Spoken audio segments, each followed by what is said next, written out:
హెచ్చరిక, దైవజనుని హెచ్చరిక. హృదయాన్ని కఠినపరుచుకోకండి. మీ హృదయాలను దేవునికి సమర్పించుకోరండి. పాపం వల్ల కలుగు వలన ఎవడైనా ఒకళ్ళ హృదయమును కఠినపరచకుండానట్లు నేడు అనే శబ్దం సమయం ఉండగానే ప్రతి దినము ఒకరికొకడు బుద్ధి చెప్పుకొనుడి. ఎప్పుడండి బుద్ధి చెప్పుకునేది? మీరు ఎవరికి ఫోన్ చేసినా, మీరెవరితో మాట్లాడినా మీ మాటల సారం ఏమై ఉండాలంటే దేవునిని మహిమపరిచేదిగా ఉండాలి. ఒకరినొకరు బుద్ధి చెప్పుకోండి. తిట్టుకోండి అని కాదు బుద్ధి చెప్పుకోవటం అంటే. సంగీతములతోనూ కీర్తనలతోనూ ఒకరికొకరు బుద్ధి చెప్పుకోండి అన్నది బైబిల్లో. ఇంకో చోట కొలసీలో ఎట్లా బుద్ధి చెప్పుకోవాలంట? ప్రేమగా పాటగా దిద్దుకోండి ఒకరినొకరు. నాకెందుకు వచ్చిందిలే అనొద్దు. నీ పిల్లలు తప్పు చేస్తే దిద్దండి. నీ భర్త తప్పు చేస్తే చెప్పండి. మీ భార్య తప్పు చేస్తే నిలదీయండి. మీ తమ్ముడు సరిలేకపోతే అడగండి. నా తమ్ముడికి నేను కావలివాడినా అనొద్దు. కావలివాడివే. దేవుడు మనల్ని ఎక్కడుగుతాడు? వాక్యానుసారంగా బుద్ధి. నీకు ఇష్టం వచ్చింది చేయలేదు కోపడకు. వాక్యానికి విరుద్ధంగా చెప్పబడినప్పుడు సరి చేసుకోనండి. మూడో ప్రశ్న, కొత్త వాళ్ళని చూస్తే రక్షించబడ్డారా? మారు మనసు పొందారా? ప్రభువునందు విశ్వాసం ఉంచారా? ఏంటండి, మీరు పక్కింటి వాళ్ళ పిల్లల గురించి, మీ బంధువుల పిల్లల గురించి అడగాల్సి వచ్చింది అనుకోండి, అబ్బాయి ఏం చదువుతున్నాడు అనకొద్దు. అబ్బాయి చర్చికి వస్తాడా, ప్రభువుని నమ్ముకున్నాడా, ప్రార్థన చేసుకుంటాడా అని అడగండి. అందరు లోకస్తులాగా అమ్మాయి ఏం చేస్తుంది, అబ్బాయి ఏం చేస్తాడు, ఏమన్నా మ్యాచ్లు కుదురుతున్నాయా, నేను సంబంధం తీసిరాడా, వచ్చిన సంబంధాలు చాలే ఊరుకోమా. ఏ సంబంధాలు తీసుకొస్తారు మీరు? వివాహం అనేది దేవుడు చూపించాలి. పెళ్లి సంబంధాలు గురించి పెళ్ళిళ్ళ పేరయ్యలు తయారైపోతున్నారు ఇవాళ చర్చిల్లో. ఒక్కోసారి మా చర్చికి వస్తారు, చాలా పనిగొట్టుకొని కొత్త వాళ్ళు వచ్చారు, పాపం ఎవరో చూడయ్యా అంటే మీతో పర్సనల్గా మాట్లాడాలంటండి. చెప్పమనండి ఏంటో. మీ సంఘంలో ఎవరైనా మంచి అమ్మాయి ఉంటే మాకు చెప్తారేమో అని వచ్చామండి. మంచి అమ్మాయిలు చర్చిలో లేరమ్మా. పొద్దున్నే ఒక ఆయన చెప్పాడు, ఒక ఆయన వచ్చి, పాస్టర్ గారి కూతురండి పెళ్లి చేసుకున్నామండి, మమ్మల్ని నానా తిప్పలు పెట్టేస్తుందండి.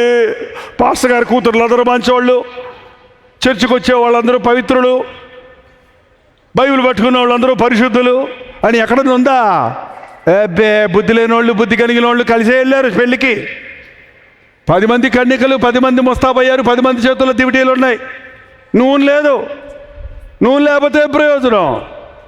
పైకి ఆచార బుద్ధి భక్తి ఉంది, లోపల పరిశుద్ధాత్ముడు లేడు, శుద్ధ హృదయం లేదు. పెళ్ళిళ్ళ కోసం, ఉద్యోగాల కోసం, డబ్బుల కోసం చాలామంది నా చుట్టూ పుట్టు చూసి, అయ్యగారు నేను చిన్న సేవకుడిని, చిన్న చర్చ్ ఉందండి, మాకు కొంచెం సహాయం చేయండి, ధన సహాయం అని వస్తాడు. ఇదిగో చూడయ్యా, మా చర్చ్ చూడయ్యా, చిన్న చర్చే. ఇది కాదు, మా చిన్న చర్చ్ ఉంది చెన్నైలో, మాకే పట్టక ఈ ఇరుకులో మేము కట్టుకోలేక చచ్చిపోతున్నాం అంటే, జైపాల్ ఫౌండేషన్స్ కదండి, ఎన్ని ఉంటాయో అని వచ్చామండి. ఇదేనా అండి మీ చర్చి? మెయిన్ చర్చ్ ఇదేనా అండి? మెయిన్ ఇదేరా బాబు, మెయిన్ ఇదే, చిన్నది ఇదే, ఉన్నది ఇదే. విశ్వాసుల్ని పాడు చేసే సేవ ఎక్కువైపోయిందండి. త్యాగం, సమర్పణ. నేనేం చేశాను, ఇంత ఖర్చు పెట్టారే, నేను ఎంత ఇచ్చాడు కానికనుకోరు. ఇంత ఖర్చు పెట్టాడు, ఎవడ పెట్టమన్నాడు మిమ్మల్ని అని అడుగుతాడు పైసా ఎవనాడు. ఏంటండి, నీకు ఎందుకురాడు ఆయన?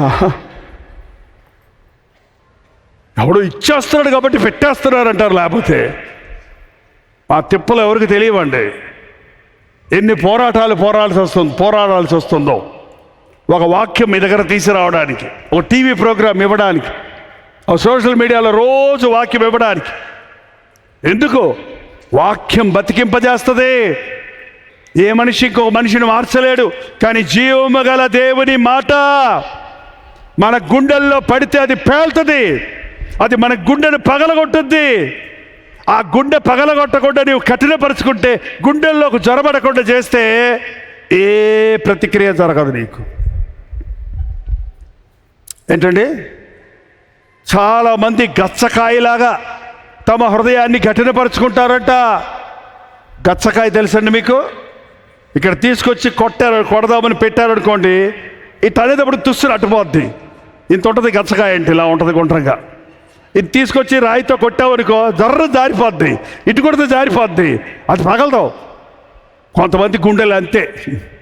ఎన్ని వాక్యాలు విన్నా, ఎన్ని సంవత్సరాల నుంచి దేవుని సన్నిధికి వచ్చినా వాళ్ళ జీవితంలో ఉన్న ఆ దుష్టత్వం విడిచిపెట్టరు, ఆ పాపం విడిచిపెట్టరు.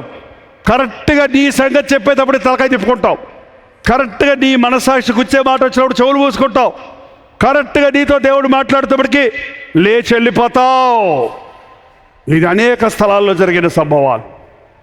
నేడు మీరు ఆయన మాట విని ఎడల మీ హృదయములను కఠినపరచుకొనకుడి. ఈరోజు సంవత్సరాల తరబడి మీరు విన్న వాక్యాలన్నీ గుర్తుపెట్టుకోండి. ఎన్నోసార్లు మీ అంతరాత్మ మిమ్మల్ని హెచ్చరించింది, ఎన్నోసార్లు పరిశుద్ధాత్ముడు మిమ్మల్ని ఒప్పించాడు. మీరు ఏ విషయాల్లో తప్పుగా ఉన్నారో, ఏ విషయాల్లో మీరు నిర్లక్ష్యంగా ఉన్నారో ఆ విషయాలు మళ్ళీ మళ్ళీ దేవుడు మాట్లాడుతూ ఉన్నాడు. ఆయన మాట వినబడకండి, ఆయన వైపు చూడండి. ఇదిగో ప్రభువా, నా హృదయం విరిగిలని హృదయాన్ని నీకు అర్పిస్తున్నానంటే అది ఎలాంటి హృదయమైనా సరేనండి, ఆయన బాగు చేయడానికి సిద్ధంగా ఉన్నాడు. ఆయన నువ్వు పోగొట్టుకున్న సంతోషాన్ని, ఆరోగ్యాన్ని, నీ ఆస్తిని సమస్తం ఇస్తాడు. ప్రార్థన. పరిశుద్ధుడా, ప్రేమగల తండ్రి, ఒక్కసారి మమ్మల్ని చూడయ్యా. నీ ఆత్మను మా మీద కుమ్మరించి మా బాధల నుండి విడుదలే కాక మాకు మనశ్శాంతి కలిగినట్లుగా, రక్షణ పొందినట్లుగా మెత్తని హృదయం దయచేయము నాయన. ఏ ఒక్కరూ కఠిన హృదయముతో ఇక్కడి నుంచి వెళ్ళక, తెరచిన హృదయముతో, నిండిన దీవెనలతో నిన్ను స్తుతించుచూ వెళ్ళుటకు మా జీవితాంతం వరకు నీకు నమ్మకస్తులై ఉండునట్లు పరిశుద్ధాత్మతో మమ్మల్ని అభిషేకించుము. ఎవరి హృదయ స్థితి ఎలాగున్నదో ఎరిగిన దేవుడము, ఎవరి అవసరత ఏదో ఎరిగిన దేవుడము.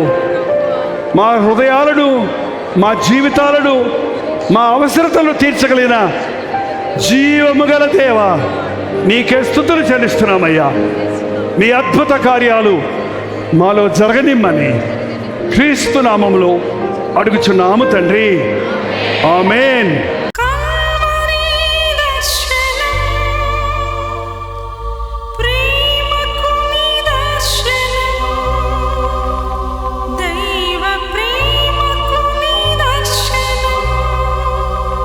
తెలుగు, తమిళ, హిందీ, మలయాళం, బెంగాలీ, ఒరియా అనే 6 భాషల్లో టెలివిజన్ ప్రోగ్రామ్స్ కొనసాగుతూనే ఉన్నాయి.